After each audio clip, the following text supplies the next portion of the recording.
रात का ये समय है, हाईवे सुनसान पड़ा है, लेकिन याद रखना ये सिर्फ सड़क नहीं, ये एक साया है जो हर सफर करने वाले को देखता है। आज की इस कहानी में अगर आप एक सेकंड भी आंख झपकाएंगे तो शायद आप भी उस साये को देख लेंगे।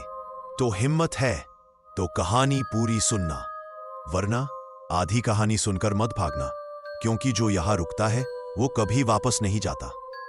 हाईवे 35 का कैब ड्राइवर। रात के 2:45 बजे थे।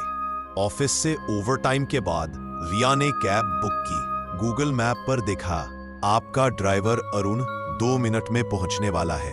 बारिश हल्की हल्की हो रही थी, चारों ओर सुनसान माहौल था। रिया जल्दी से गाड़ी में बैठ गई। रिया सांस छोड़ते हुए, थैंक गॉड फाइनली मिल गई कैब।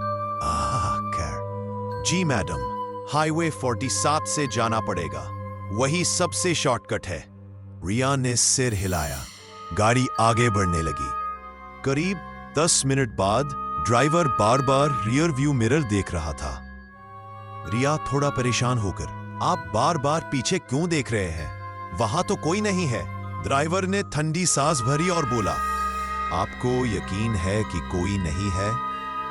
रिया ने मुड़कर देखा, पिछली सीट खाली थी, लेकिन जैसे ही उसने फोन कैमरा खोलकर फ्लैशलाइट डाली, स्क्रीन पर एक साया झलक गया। लंबा, काला, चेहरा नजर नहीं आया। रिया घबराकर, स्टॉप द कार, अभी रोकिए। दूसरा अजीब संकेत। ड्राइवर ने कार रोकी। बाहर सिर्फ काला हाईवे और दूर दूर तक झाड़ियां थीं। रिया ने राहत की सांस ली और बोली, मुझे यही उतरना है, आगे नहीं जाना। ड्राइवर धीरे से मुस्कुराया। अब उतरने का वक्त निकल चुका है, पीछे वाली सीट से पूछ लीजिए। रिया का चेहरा पीला पड़ गया।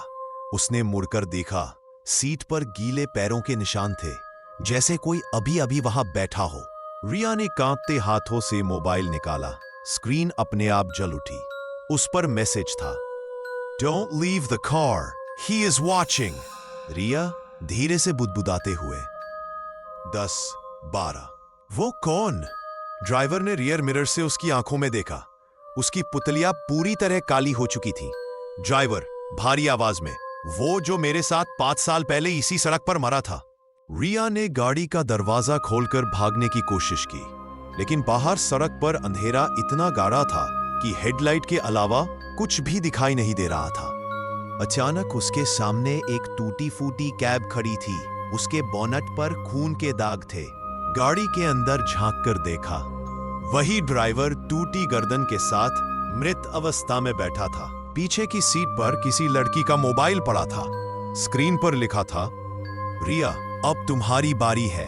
तभी किसी ने उसके कंधे पर ठंडा हाथ रखा। आवाज आई, अब तुम यहीं रहोगी, हमेशा के लिए।